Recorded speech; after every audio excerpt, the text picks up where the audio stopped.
আসসালামু আলাইকুম। টি10-এর কনসেপ্টে এখনও কেন বাংলাদেশ যাচ্ছে না, কিংবা 100 বল ক্রিকেটের কনসেপ্টে এখনও কেন বাংলাদেশ যাচ্ছে না? বিশেষ করে অন্যান্য দেশগুলো কিন্তু ক্রিকেটের জনপ্রিয়তাকে আপলিফট করতে, ক্রিকেটের স্ট্যান্ডার্ডটাকে বৃদ্ধি করতে টি10 কনসেপ্টের দিকে গেছে বা 100 বল কনসেপ্টের দিকে গেছে।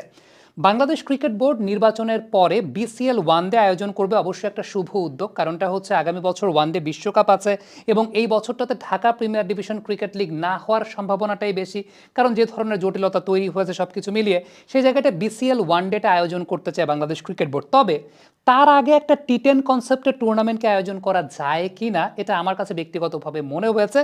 এর পেছনে অন্যতম বড় কারণের জায়গাটা হচ্ছে ক্রিকেটের ইমেজটা বা ব্র্যান্ডিংটাকে আপলিফট করার জন্য এই টাইপের টুর্নামেন্টগুলোর কিন্তু একটা বেশ কদরের জায়গা আছে। ইভেন এই ধরনের টুর্নামেন্টগুলো কিন্তু বর্তমান সময়ের অ্যাগ্রেসিভ নেচারের ক্রিকেটটাকে অনেক বেশি মাত্রায় ত্বরান্বিত করতে প্লেয়ারদেরও স্কিল ডেভেলপমেন্টের জায়গা, বিশেষ করে যত ছোট হয় খেলার ফরম্যাটটা তত বেশি কিন্তু স্পেশালাইজড স্কিলের প্রয়োজন হয় এবং ওই জায়গাটায় ক্যালকুলেশন থেকে শুরু করে অ্যাগ্রেসিভ ক্রিকেটের ইন্টেন্টের চাইতে বড় বিষয় অ্যাগ্রেসিভ ক্রিকেটের স্কিল ডেভেলপমেন্টের জায়গাটাতে টি10-এর কনসেপ্টটা কিন্তু ভালো হতে পারে। আরেকটি ইম্পর্টেন্ট ফ্যাক্টর সেটা হচ্ছে নির্বাচনের পরে কিন্তু পবিত্র মাহে রমজান মাস, এবং পবিত্র মাহে রমজান মাসের সময় ঢাকা প্রিমিয়ার লিগ বা 50 ওভার্সের ক্রিকেট অনেক বেশি মাত্রায় হেকটিক কিংবা টায়ারিং হয়ে যায়। সেটাও আমরা দেখেছি বিগত সময়গুলোতে। তামিম ইকবাল খানের একটা ইনসিডেন্ট ঘটেছিল, যেটা আমরা প্রত্যেকে খুব ব্যথিত হয়েছিলাম এবং এটা নিয়ে কিন্তু অনেক কথা হচ্ছে যে খেলার মানও ঠিকঠাক মতো ভালো থাকে না। সো আলটিমেটলি আমার কাছে এটা ব্যক্তিগতভাবে মনে হয় যে এই সময়টাতে টি10 ক্রিকেটটাই আসলে অনেক বেশি মাত্রায় উপযোগী হতে পারে। আফটার দ্যাট পবিত্র মাহে রমজান শেষে একটা 50 ওভার্সের ফরম্যাটের টুর্নামেন্ট হতেই পারে এবং সেটা হওয়াটা উচিত, কারণ লিস্টের টুর্নামেন্ট এবছর হচ্ছে না। আমি বলছি না যে লিস্টের টুর্নামেন্টে আমরা বাদ দিয়ে দেব, তবে লিস্টের টুর্নামেন্টের আগে যেহেতু পবিত্র মাহে রমজানের সময়টা আছে, এই সময়টাতে টি10 কনসেপ্টের টুর্নামেন্ট নামানো যায় কিনা সেটা বাংলাদেশ ক্রিকেট বোর্ড কতটুকু চিন্তা করবে। আবারও বলি, ক্রিকেটের বর্তমান সময় আসলে ব্র্যান্ড ইমেজের জায়গা এবং সব কিছু মিলিয়ে বাংলাদেশ ক্রিকেট এই মুহূর্তে আসলে যে অবস্থাটাতে আছে সেই জায়গাটাতে বিপিএলের প্রবলেমটা হয় কি জানেন? বিপিএলটা আমাদের দেশে এমন একটা টাইমে খেলা হয়, ডিসেম্বর জানুয়ারি। এই টাইমটা ওয়েদার টি20 ক্রিকেটের জন্য ফেভারেবল থাকে না।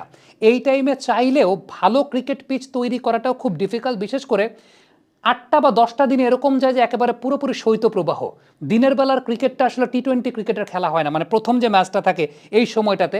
ইভেন এর পরেও যখন আপনি উইকেট প্রিপারেশনের কথা বলবেন, খুব ভালো উইকেট প্রিপেয়ার করা যায়ও না। এই বছরটাতে আরও অনেক বেশি মাত্রায় মাঝখানে একটা 8টা-10টা দিনের ব্যাপার ছিল যেখানে আসলে পুরো টানা শৈত্যপ্রবাহ চলেছে, দিনের ম্যাচে ক্রিকেটিং কোয়ালিটি ফল করেছে, সিলেটে টানা খেলা হয়েছে টায়ার্ড উইকেটের উপরে। সো আলটিমেটলি খুব ভালো থাকে না। আমাদের দেশে সবচাইতে ভালো উইকেট মেনটেন করা যায় ফেব্রুয়ারি, মার্চ, এপ্রিল। ওই সময়টাতে আপনি দেখবেন ঢাকা প্রিমিয়ার লিগে কিন্তু অনেক রান হয়, ওই সময় উইকেট অনেক ভালো থাকে। দেখবেন নাইম শেখ বা বিজয়রা 1000 করে রান করেন, 900-1000 রান করেন। এর অন্যতম বড় কারণ কিন্তু ওই ওয়েদারে ওই সময়ে উইকেট ভালো প্রডিউস হয়। সো ওই টাইমটা শর্টার ফরম্যাট ক্রিকেট দেখবেন আরও অনেক কোয়ালিটি ক্রিকেট হবে।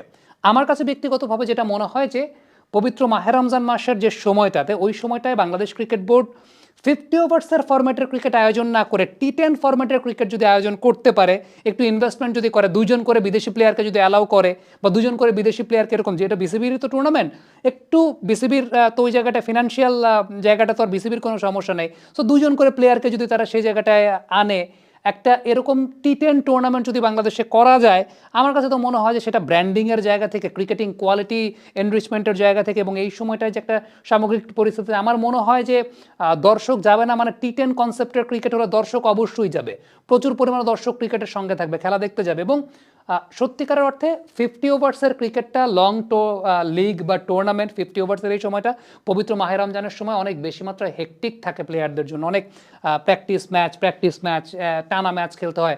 সো আমার কাছে এটা ব্যক্তিগতভাবে মনে হয় যে টি10 কনসেপ্টের ক্রিকেটটা এই সময়ের জন্য উপযোগী হতে পারে। মাহে রমজানের শেষ হওয়ার পর, পবিত্র ঈদ উল ফিতরের পর, তার পরবর্তী সময়টা বাংলাদেশ ক্রিকেট বোর্ড কিন্তু চাইলে ওয়ানডে ফরম্যাটের বিসিএলটা করতে পারে বা ওয়ানডে ফরম্যাটের বিসিএল করার জন্য সে উদ্যোগী হতে পারে। আবারও বলি, লিস্টে ফরম্যাটের ক্রিকেট, ওয়ানডে ফরম্যাটের বিসিএল, সামনে 2027 বিশ্বকাপ আছে, খুবই ইম্পর্টেন্ট। তবে রমজানের সময়টাতে আমার কাছে মনে হয় যে প্লেয়াররাও একটু রিল্যাক্সেশন পেতে পারে এবং সেই সঙ্গে একটা নতুন কনসেপ্ট, একটা নতুন জায়গা, একটা নতুন ডাইমেনশনে কিন্তু আমরা যেতে পারি। বিপিএলের সত্যিকার অর্থে যে সিজনে খেলা হয় আমাদের এখানে বিপিএল, কোয়ালিটি ক্রিকেটটা ওইরকমভাবে পাওয়া যায় না বা কোয়ালিটি ক্রিকেটটা ওইরকমভাবে দেখা যায় না। সেই জায়গাটাতে ফেব্রুয়ারি, মার্চের এই সময়টাতে টি10 ক্রিকেট আমার কাছে মনে হয় যে can be a very good option. দর্শক, কমেন্ট বক্সে আপনাদের কাছ থেকে মন্তব্য, মতামত জানতে চাই।